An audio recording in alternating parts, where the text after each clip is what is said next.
Hey guys, Aaron Cybertron Zhang here, and today I wanted to break down the results of the largest Regulation H tournament to date.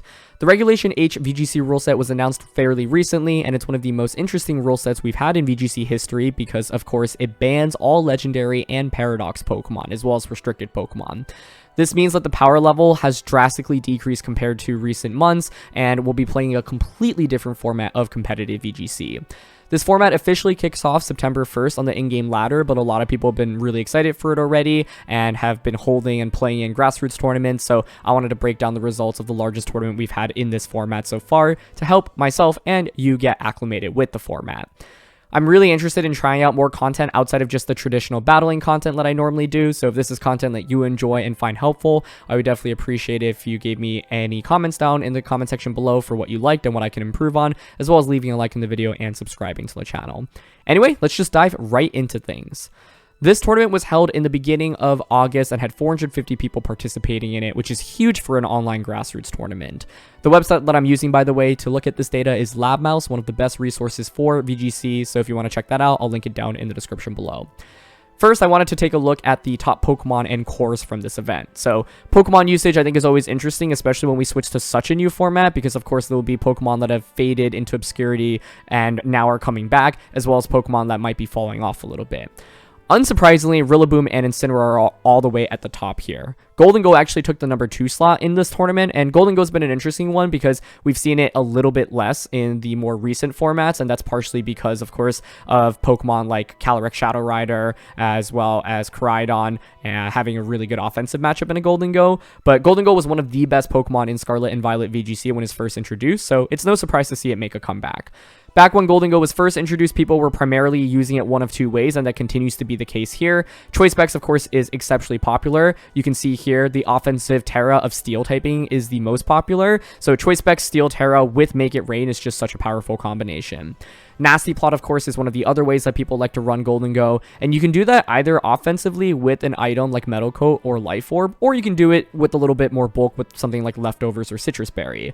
It shouldn't be surprising that you'll see Pokemon like Rillaboom, Incineroar, Amoonguss, and Pelipper be common partners. Of course, Rillaboom and Incineroar give you Fake Out support with Gholdengo. Amoonguss allows you to disrupt your opponent while also healing Gholdengo, and you also have Pelipper with the Rain, which of course decreases the super effective fire type attacks on a Gholdengo. So this was one of the best Pokemon when it first came out in Scarlet and Violet VGC, and unsurprisingly, it has shot all the way to the top once again. So yeah, I think the main ways to consider using this are either the Choice Spec set, which just aims to deal as much damage as possible very quickly, or the bulkier Nasty Plot set, which aims to set up a little bit. Like I said, Rillaboom and Incineroar both being common here aren't any surprises, and I think both of them are kind of using the sets that you would expect to see. Here, Rillaboom, of course, really loves using that Assault Vest item, but some people like using Miracle Seed for a little bit of increase in damage as well, and Fire is by far the most common Terra type. Rillaboom, of course, does get a lot of flexibility in the moves that you want to use, but by far, most people are using Fake Out, Glide, Wood Hammer, and U-Turn, so no major surprises there, and no major changes from how people have been using Rillaboom. Similarly, with Incineroar, I think one of the things to call out here is Flare Blitz coming a little bit more back. If you've been playing VGC in the restricted format, a lot of people were actually using Will-O-Wisp or Taunt and dropping Flare Blitz, but in this format, I think you just have a lot more value in Flare Blitz because a ton of Pokemon are weak to it, right? It's funny, you see its teammates here that are common, Rillaboom, Gholdengo, and Amoonguss. Well, all of those Pokemon are actually weak to Flare Blitz as well. So, Safety Goggles continues to be the most common item, but Citrus Berry is making a comeback.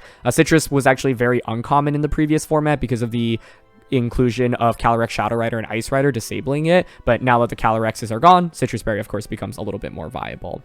Ghost Terra continues to be the most common, but Grass Terra is also quite good here. Pelipper being number 4 is actually really interesting to me. This Pokemon, of course, won championships in the previous restricted format, but it also is just really powerful in a non-restricted format, and one of the main reasons for that is because of Archaludon. In fact, Pelipper and Archaludon is just such a common core. It's one of the most common duos right now in this format, and it's one of the things you absolutely need to prepare for.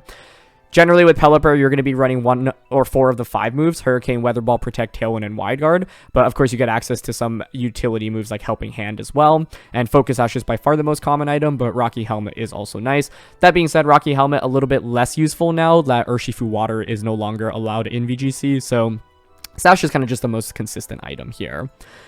We were talking about Pelipper being as popular as it is, and the big reason for that is because of Archaludon. Archaludon is easily one of the biggest winners of this brand new format. It's very much shot up in usage here, and it's something that you should prepare for. And part of the reason for this is because it's just really bulky and has access to so many great moves, right? Electro Shot in itself is incredible. Body Press and being able to increase your defense via stamina is amazing. You get access to strong dragon type attacks, strong steel type attacks. This is just a really flexible Pokemon. Most people are using Assault Vest on it just because it's really consistent, but you can also consider items like Power Orb, Leftover, Safety Goggles. I think I've even seen people use things like Choice Specs or Life Orb on it. Assault Vest, though, is just kind of a really consistent item to throw onto it. And then people really like Grass Terra to give you the immunity to Amoongus's Rage Powder and to give you the immunity to Spore. So, in my eyes, Archaludon is maybe the top, if not one of the top winners from this format. I think other winners include things like Annihilate and Ursaluna, which we see here, but this Pokemon just has not seen very much play in VGC in the more powerful formats, and now it has definitely made a huge comeback. So if you're adjusting from Regulation G in VGC, you'll have to get used to Archaludon, because this is a Pokemon you probably didn't see very much of previously. Amoongus, unsurprisingly, is really, really good in this format. Nothing too crazy about this. It's just how people have been running Amoongus. Spore, Rage Powder, Pollen Puff, Protect.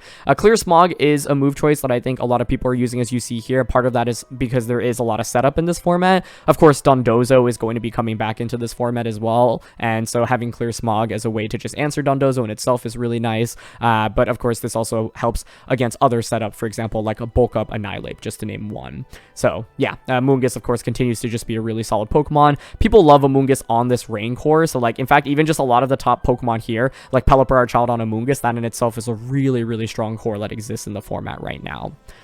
Annihilate is also one of the other big winners in this format that's coming back. Now, some people were using Annihilate previously, but they weren't using Bulk Up Annihilate anymore. Most people were using Choice Scarf Final Gambit, because in a restricted format, that actually has a lot of power, being able to just get rid of a very powerful Pokemon. But now people, as you can see, are moving back towards the Maushold Annihilate combination. This was one of the deadliest combos in VGC when these Pokemon were introduced, and it now has returned because, of course, the overall power level has decreased.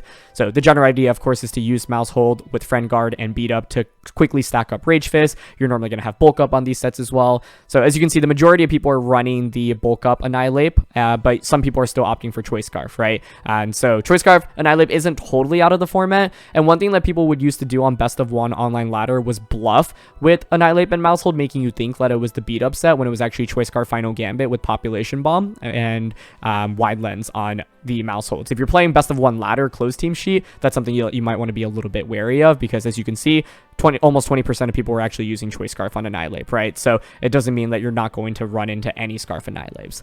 That being said, the majority of people are, of course, using the standard Bulk Up, Rage Fist, Drain Punch, and Protect set, and normally you're going to want to run Defensive Terra. So Fire is really common to get around being burnt by Will-O-Wisp, but you also have Water, Grass, Dragon, Steel, just to name a couple of other defensive Terras. And of course, most people are going to be using Defiant here.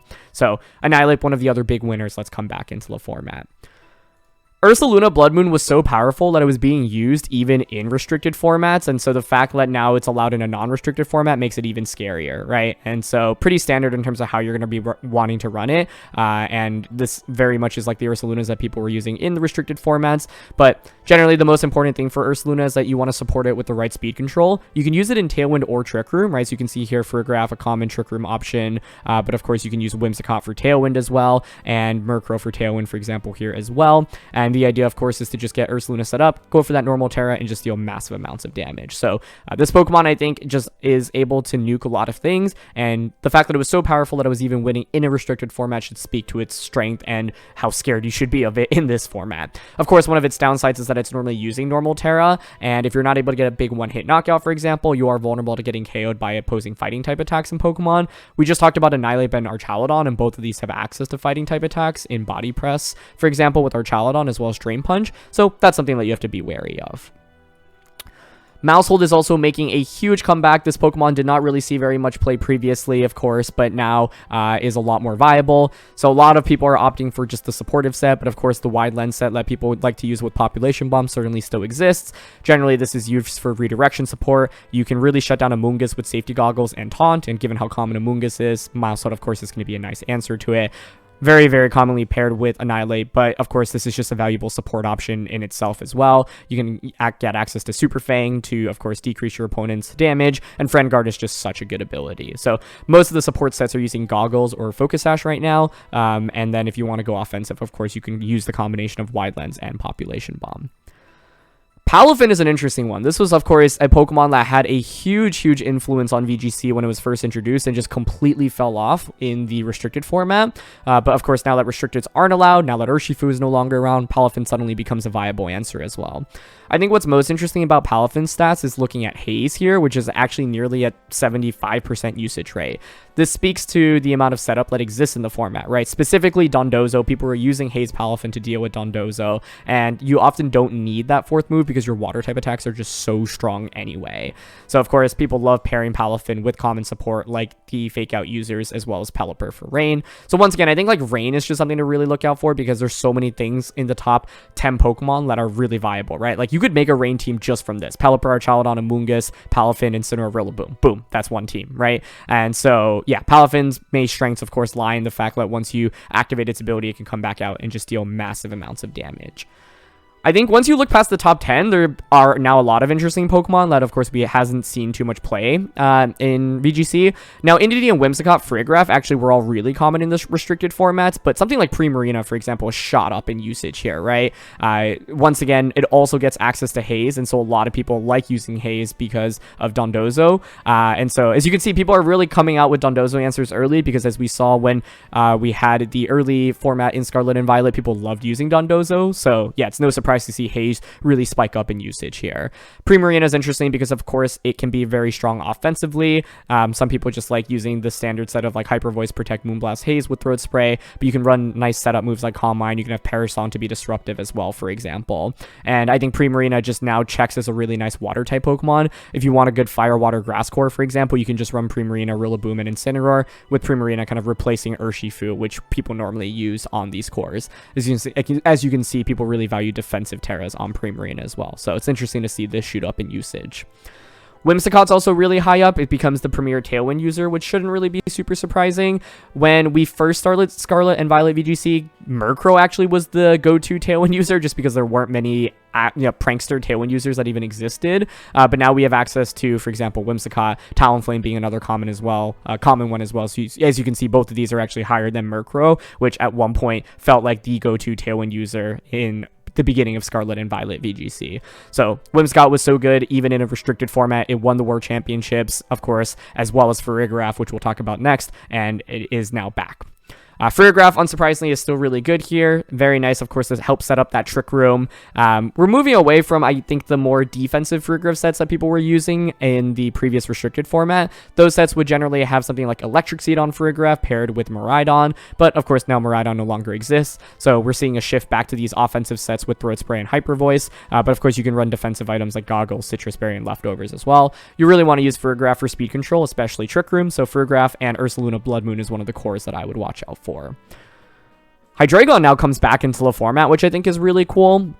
Part of the strength of Hydreigon is also its matchup into Dondozo. Some people have actually been using the Scope Lens set, which is really fun with Focus Energy to get infinite crits basically, but Life Orb with Draco Meteor, Dark Pulse, and for example Heat Wave is also just pretty consistent. Hydreigon also gets access to Tailwind, so this gives you some speed control as well, but overall one of the reasons people like using this Pokemon is because you can outspeed Golden Go, and of course just threaten it with the Life Orb, Dark Pulse, forcing a Protector Terra often. And then if you have Heat Wave, for example, or something like Flamethrower, you also cover for Golden Go going for Steel Terra, right? So you can hit it for super effective before and after Terra, which is really, really nice.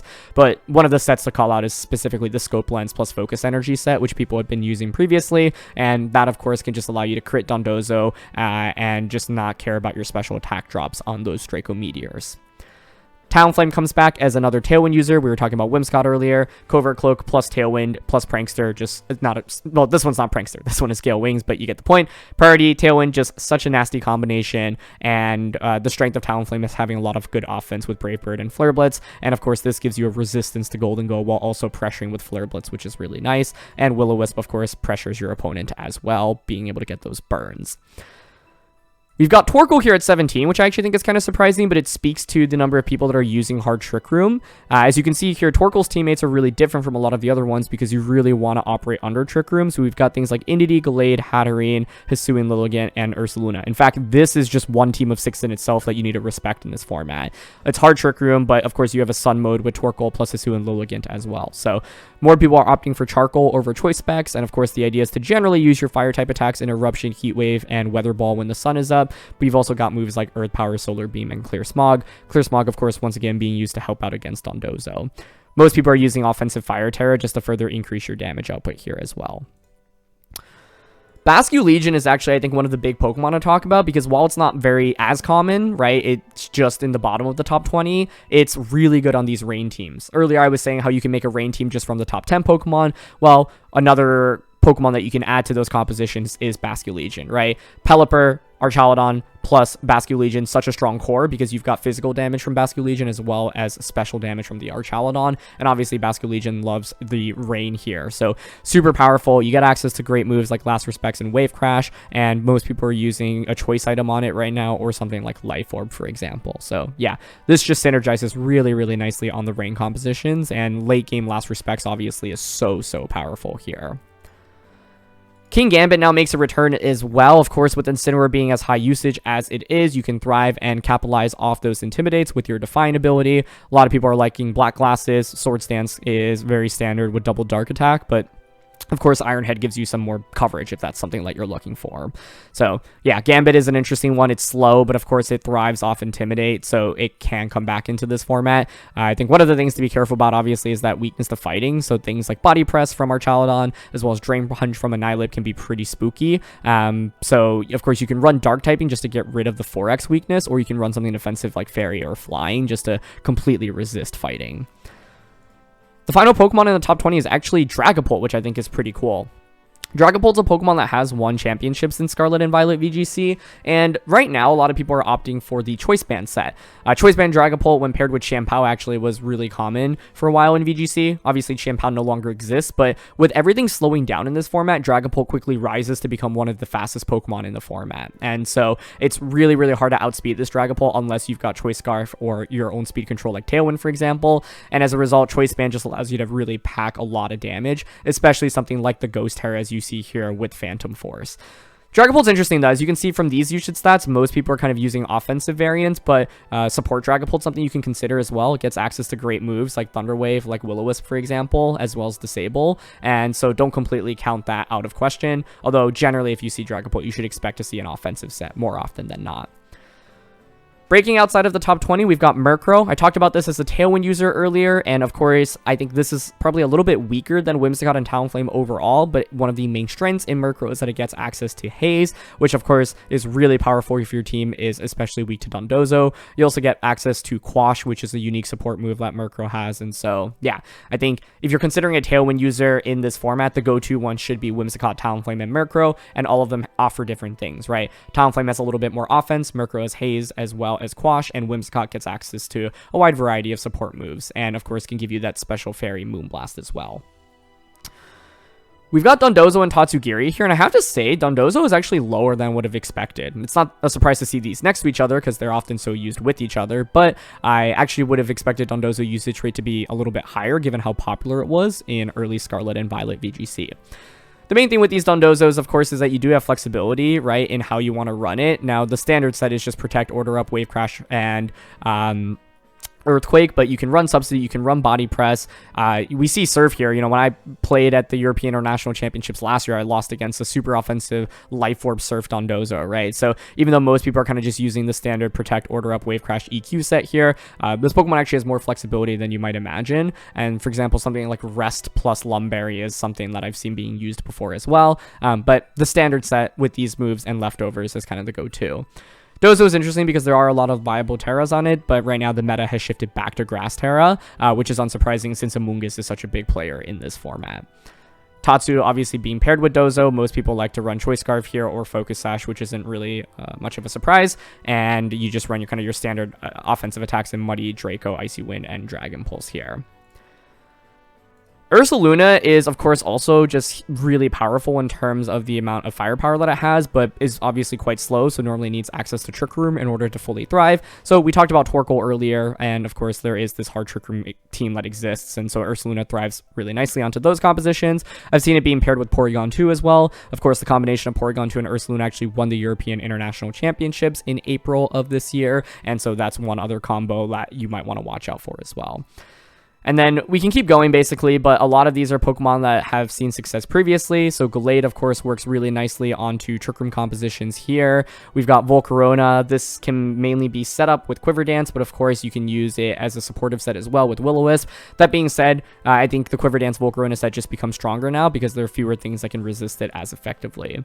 Hisuian Arcanine has fallen off, obviously, because of the inclusion of Incineroar, but one of the upsides of Hisuian Arcanine is that it does a lot more damage, and you get access to Rock-type damage, right? So Rock Slide, for example, Head Smash paired with that Choice Band is really powerful. Glimmora has made a comeback into the format, and that's because it's, of course, really powerful with Dondozo and Tatsugiri, so being able to disrupt your opponent with the poison, and then, of course, letting Dondozo thrive once you've poisoned your opponent is really, really powerful here. As you'll see, most people are using the Power Herb set, but a bulky Mortal Spin set is something that people had been using on Glimmora previously.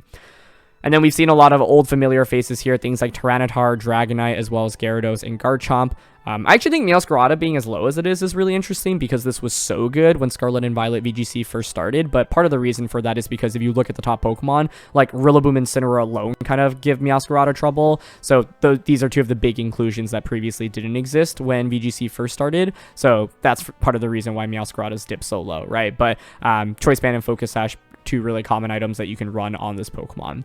And then you've got things like Baxcalibur, Gyarados, Garchomp, just heavy offense here. So, of course, you can scroll to Lab Mouse and, go through all the Pokemon that people are using here. I think some other interesting ones that I've seen more recently include Sinistcha, which can be paired with Archaludon. And as you can see here, it's Archaludon's one of the partners that Sinistcha likes. And Sinistcha actually won this tournament, so I'll talk about that in a little bit. But its ability to, of course, heal its teammates is really, really valuable.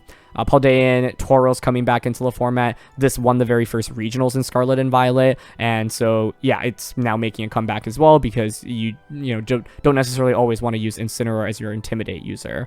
Palmot specifically is being used on the Dondozo compositions. That won a regional championship in early Scarlet and Violet VGC. Overquill here, of course, another really powerful option on the Rain compositions that you can use, although I think Basculegion people kind of prefer just for more consistency here. Things like Hisuian Decidueye as well as Garganacl, but yeah, at this point we're running into the relatively low usage rate Pokemon. That being said, the fun thing about a format like this is that there's so many things that are viable. So I just wanted to first go over like the most popular things and what you should absolutely expect to see in the early format. Before diving into the top performing teams, I think it's fun to look at just overall team composition usage stats. What this does is just break down all of the teams and how common you'll see pairs of 2, 3, 4, 5, and of course 6 as well. So from the combos of 2, I think the main things I'd call out are that Pelipper Archaludon is so high up. Like this is the #1 combo right now. So you'll definitely want some answer to this duo as you play in this format. Some of these others are not surprising, but I wouldn't call them like specific combos of 2, right? I don't think like Rillaboom needs Golden Go or Golden Go needs Rillaboom as much. Pelipper and Archaludon just have so much synergy that they really increase each other's strength, I think, when paired with each other. So other examples of duos that you really should respect and watch out for are Maushold plus Annihilape here. You've also got things like the Pelipper plus the Basculegion, Indeedee plus Torkoal, which is just hard Trick Room, Farigiraf plus the Ursaluna Blood Moon, as well as Dondozo plus Tatsugiri. Those are some of the duos that I think you should absolutely respect from this list of 2. And then a final one I want to call out is Hatterene plus Indeedee. For compositions of 3 and 4, I think it becomes a little bit more interesting. And for example, we have a couple of really obvious cores here. The first one being Rain, just a combination of Pelipper, Archaludon, Amoonguss, Incineroar, as well as Basculegion. We've got a Fire, Water, Grass core here with Golden Go, as well as Palafin, Incineroar, and Rillaboom. You've got Trick Room cores here with the Gallade, Indeedee, Torkoal, as well as Ursaluna. More Trick Room cores here. And, the usage stats are the way they are because these are actually all used with each other. So they're often actually teams of 6 rather than, of course, just cores of 4, but either way, these are definitely things that you need to respect. And so, yeah, a lot of these kind of center around Rain or Trick Room, which is unsurprising. And then when you go all the way to teams of 6, we can see this hard Trick Room team here with Torkoal, Gallade, Hisuian, Lilligant, Hatterene, Indeedee, as well as Ursaluna. This is a team that's just had a lot of success early on, and it's Fire, Water, Grass with the Talonflame Primarina, Rillaboom. You've got Goldengo and then Maushold plus Annihilape as a core. We talked a lot about Rain. Well, Rain unsurprisingly comes up here as well with multiple different versions of Pelipper Rain. We've got a Dondozo Tatsugiri team with Talonflame and Palmont. This is very similar to a team that won one of the first Scarlet and Violet VGC regionals. And so, yeah, you can scroll through the rest of these to get a good sense of what people are using. But a lot of these cores center either around weather, whether it be Torkoal, for example, or Pelipper, some kind of speed control, whether it be Trick Room or Tailwind, and then some kind of offense of combo like Maushold plus Annihilape or Pelipper plus Archaludon, for example. In terms of teams, one of the cool things is that two of the top players from this event, Cincy, who won the entire event, as well as Sempra, actually posted closed team sheet versions of their team, so we have the full EV spreads. These, I think, are really good starting points if you want to just get kicked off with the format. So let's take a look at the team that won the entire thing. Noticeably, it has two of the main combos that we talked about earlier, Maushold plus Annihilape, as well as the Pelipper plus Archaludon. So it's unsurprising that a team that was able to win the entire tournament just has these two really, really powerful cores, right? And I think if you're looking for a starting point on how to use these Pokemon, these are really, really good starting points. Annihilape here obviously indexes a lot more on bulk because you've got leftovers to heal up, as well as the Friend Guard from the Maushold, and with bulk up, you can stack up your attack. Of course, the main idea is that Maushold can just go for beat up onto Annihilape quickly to stack up Rage Fist. You've also got the Pelipper plus Archaludon core here. Archaludon, of course, already being really good offensively and defensively, and can further increase its offense with the Electroshot when the Rain is set up, which is super nice. I think the coolest thing about this team is Sinistcha, which, as we saw earlier, was not very high in terms of usage rate. I think Sinistcha is just kind of nasty because with its ability Hospitality, you can just further heal Annihilape as well as the Archaludon. And these are already Pokemon that can be pretty difficult for teams to deal with, right? So imagine leading something like Maushold Annihilape. Your Maushold soaks up a bunch of damage. You get the Annihilape set up. Annihilape takes a bunch of damage, but then Sinistcha just simply comes in and then heals back up. And then, as you can see here, you've got Rage Powder as well as Follow Me. So double redirection plus healing here is really, really nice. And of course, Incineroar here just is generally strong and has good utility. What's interesting about this set is that it actually does drop Flare Blitz for Will-O-Wisp, and so Will-O-Wisp, I think, just became such a common move on Incineroar in the previous restricted format. But yeah, you don't need a Flare Blitz on a team like this. It makes total sense because you've got Pelipper, right? So Pelipper is going to come out so frequently that would decrease the own damage output of your Flare Blitz. So Will-O-Wisp just gives you a better replacement move here. But yeah, it's no surprise to me that this team was able to win the entire event when you've got two incredibly powerful duos, a unique support Pokemon that people probably weren't expecting as much. I think Sinistcha just a really cool Pokemon thanks to its ability, and so seeing it being used to very high success I think is awesome. And then Incineroar just so easy to throw onto any team. So that was of course the team that won the entire event. Brady Smith, aka VGC Corner, finished in second place in this tournament, and Brady used some common combos as well. We just saw Pelipper, Archaludon, and Incineroar. We talked about how Amoonguss and Goldengo are two of the top dogs in the format. The main thing to call out here is Grimmsnarl. Grimmsnarl, of course, having access to dual screens as well as Parting Shot is super nice. This Pokemon was being used even in restricted formats, and so in a format like this where you can set up screens to increase your defenses of Archaludon and Goldengo and also heal yourself back up with Pollen Puff just makes these Pokemon super difficult to knock out. Similarly, with Incineroar existing on a Pelipper team, as you see here, no Flare Blitz, using Will-O-Wisp as well, and this is going to be the setup-oriented Goldengo, which makes a lot of sense since you have a lot of defense with the screens as well as the Pollen Puff from Amoonguss. So yeah, a different take on the Rain team, but once again, Pelipper, Archaludon, Incineroar being the same trio that we saw in the first place team. Third place has a lot of unique Pokemon here, mainly being the Primarina, which we talked about earlier, as well as the Hydreigon here. Hydreigon is actually being used here as a Tailwind user, which I think is pretty cool without Protect, and the idea is that with Covert Cloak, since this format has slowed down substantially, you can now set up Tailwind for Ursaluna Blood Moon. When people see Ursaluna Blood Moon, they often expect to see it on a Trick Room composition, but it can actually really thrive on Tailwind teams as well. We saw this in the middle to late end of Scarlet and Violet VGC, where people were using Ursaluna with Tornadus, for example, and if you run Modest or Timid max speed, you can actually outpace most of the format, which is really awesome. So similar idea here with Hydreigon, you can just threaten something like Hydreigon plus Ursaluna lead immediately and just go for Tailwind and just deal massive amounts of damage. I think the main thing to call out here is the Primarina. As you can see here, it's got that haze, which is really valuable to Dondozo, and otherwise you've just got Hyper Voice, Moonblast with Mystic Water, right? So this thing can just dish out a lot of damage, which is super nice. Poison Terra is just going to be valuable defensively because otherwise Rillaboom is going to cause you a huge amount of trouble. But one thing that's nice about this team is having something like Hydreigon, which Rillabooms generally struggle against. So yeah, I think this team is fun to look at because it's got Pokemon that we haven't seen in a while, specifically in Primarina as well as the Hydreigon. And I think this Hydreigon moveset is actually pretty unique as well. The 14th place here was piloted by Sempra, who won the Vancouver Regional Championships last year and got top 8 at Worlds last year. This is another take on Rain. Once again, the core of Pelipper, Archaludon, Incineroar, as you can see, is really, really powerful here. One of the interesting things here, of course, is also Flare Blitz being dropped, but this time no Will-O-Wisp. We've got Taunt instead. But yeah, Pelipper, Archaludon, plus Incineroar still just being as common as ever. One of the other interesting trends I meant to call out earlier is Stellar Terra being used a little bit more on Pelipper now. And it makes sense because with Protect and Focus Sash, there's not much need for a defensive Terra. Stellar just allows you to blow something up potentially with Hurricane or Weather Ball, right? And so it can give you the extra damage that you need to get a guaranteed knockout onto something. What's cool about this team is the inclusion of Basculegion. This is a Water Terra choice band set with Flip Turn, so you can lead something like Pelipper, Basculegion immediately and just threaten with Flip Turn. And then you also have King Gambit here with Black Glasses and Dark Terra and Sword Stance, so this thing can set up fairly quickly. And of course, Amoonguss to just provide support for everything as well. So yeah, this is just another take on Rain. As you can see here, Pelipper plus Archaludon is everywhere. There were 3 of them in the top 4, so you really, really, really need to be prepared for this core.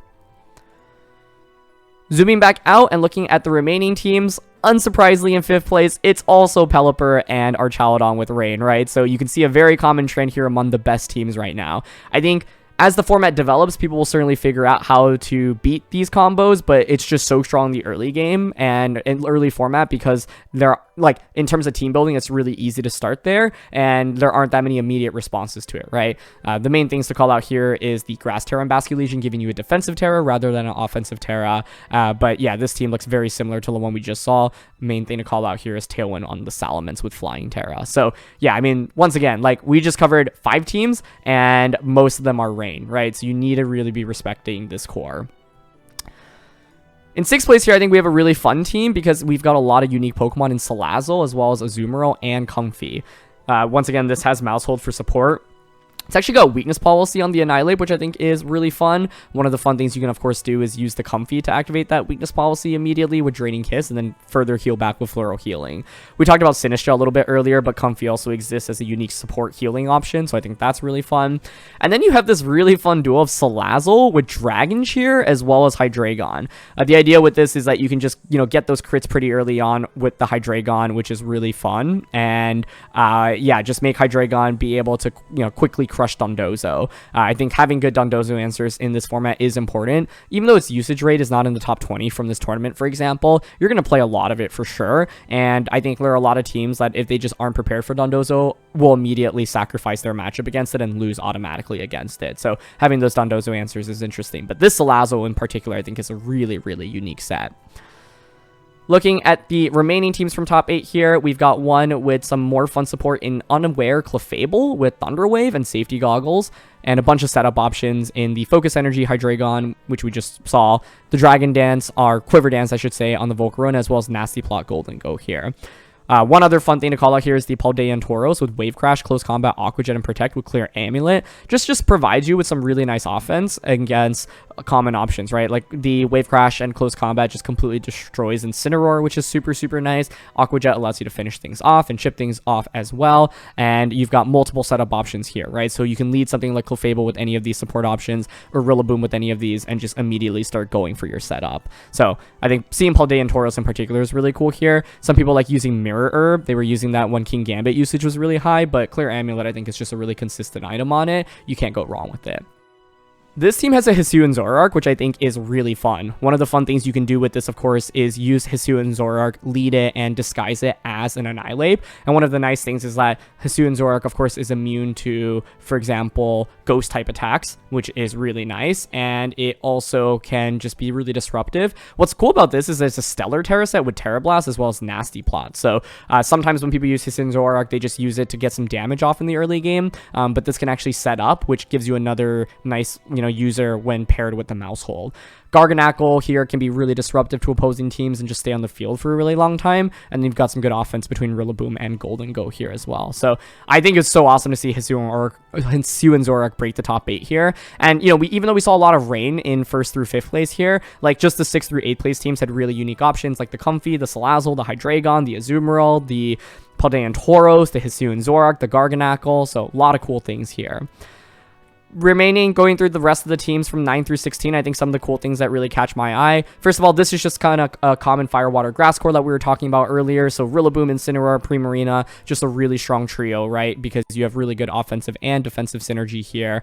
This Primarina has Haze as well, and is a Throat Spray set. And then, yeah, pretty standard sets for the rest of the Pokemon of the team. I think we've also seen some fun options here, including the Hisuian Decidueye, with some really interesting moves in Triple Arrows, Leaf Blade, Upper Hand, and Protect, and Talonflame here being a Tailwind user, of course. Now, a lot of people like using Covert Cloak on Tailwind users. This Talonflame has Life Orb, but also has Protect. So the idea is that instead of going for the Covert Cloak, you can just go for Protect turn 1, Tailwind into turn 2, and then have a very powerful Brave Bird in subsequent turns. The Life Orb, I imagine, can turn some moves that normally aren't one-hit knockouts into one-hit KOs, which I think is really valuable. But Hisuian Decidueye here, I think, really cool to see as well. And of course, Scrappy is a really nice ability to have on this Pokemon. Other Pokemon that caught my eye include Chestnut, which Moxie boosted use, which is really cool. This is a Belly Drum set supported by Double Fake Out as well as Pelipper. And of course, because Rillaboom sets up the grassy terrain, Grassy Glide from Chestnut plus Rillaboom becomes really scary. I think one of the fun things here is that even though, yes, there is a lot of similarities between the common cores, you see a lot of unique Pokemon, right? For example, here in 13th place, we've actually got Gengar, which is obviously not very high in terms of usage rate. Sludge Bomb plus Shadow Ball just gives you fairly nice coverage, and Perish Song is something that you can use to just end games when you're using an offensive rain team like this. This one also has the Politoed instead of Pelipper, which I think is really cool. And then you've got more Hisuian Decidueyes here in 15th and 16th place, so this might be the best format for this Pokemon, as yeah, this is actually a Grass Pledge set, which is really interesting. This is a team that of course has the pledges with the Primarina here as well, which is really fun. And then you can just see a lot of other unique Pokemon that we had not talked about previously, right? So Araquanid here, for example. We've got the Flamigo here. A lot of repeats in newer Pokemon that are popping up once again, like the Murkrow, the Hydreigon, as well as the Paldean Tauros here. Porygon 2 plus the Ursaluna was a combo that I talked a little bit about earlier. I'm actually surprised that this wasn't higher up in usage rate, so I'd expect that to still be something to really show respect to. This team is fascinating with an Espeon as well as a Jolteon. So Espeon taking advantage of Expanding Force, and Jolteon just being able to now be one of the faster Pokemon in the format since the overall speeds have drastically decreased. And so yeah, the format now is open, of course, to more Pokemon being able to be used, which I think is really, really fun. So you can check out the remaining of the top teams, of course, linked in LabMouse, but I'll tell you what my big takeaways are. First of all, you really got to respect the common cores of things like Maushold and Nihilip, as well as Pelipper and Archaludon. Rain was everywhere here in the top 8, right? If you look at the top 8 teams, like first place had some kind of rain, second place had some kind of rain, third place had no rain, fourth place had some kind of rain, fifth place had some kind of rain, right? And then 6 through 8 didn't, but basically 3 of the top 4 teams were rain and 4 of the top 8 teams were rain. So you definitely need some answer to that. And then Maushold plus Annihilate was just everywhere as well, right? 8th place here, 9th place here, 6th place here, 3rd place here, 1st place here. The common cores that people expected to be strong are very good. I think Dondozo underperformed in this tournament, with its best placing being in 14th place, but that certainly doesn't mean that you can just ignore it. Part of the reason for that is because, as you can see, people were well equipped for it, whether it be Clear Smog on Amoonguss or Haze on Primarina, Haze on Palafin, for example. So you still need your answers into Dondozo, and I think if you build a team that has no Dondozo answer in this format, you're going to be very sad when you go on ladder and face a lot of different Dondozo teams. And then outside of just the top performing Pokemon in compositions, there's a lot of unique Pokemon that can make it all the way to the top, right? And so don't be flustered going into this format just because Rain and the Maushold and Ibis everywhere. Like, there's still so many unique Pokemon and strategies that can thrive. And of course, with this being super early meta, people are just going to index on the strategies that they know are powerful and have already been tested before, right? So yeah. Either way, though, I think it was really interesting to see where the format has started and where it'll go. And so now I think as you leave the format, like, the things that I would prepare for include, first of all, just knowing what the strongest Pokemon are, right? Like Rillaboom, Golden Go, Incineroar, Amoonguss, they're going to be on so many different teams. Expect common cores, of course, built around Rain with Pelipper, Archaludon, and Basculegion. Expect defensive Trick Room-esque teams with Ursaluna, for example. And expect Tailwind versions of things with, like, Talonflame with Ursaluna Blood Moon, Whimsicott with Ursaluna Blood Moon. These are all just a couple things to expect. And of course, Dondozo teams as well. So yeah. That's going to be it for a quick breakdown of the first major tournament in Regulation H and the largest one to date. So let me know what you all think about the format, what teams and Pokemon you're excited to try out, and how the format has started for you. And I can't wait to get into battles in this format. So thanks so much as always for joining me. My name is Aaron CybertronZeng, and I'll see you all soon. All right. Peace.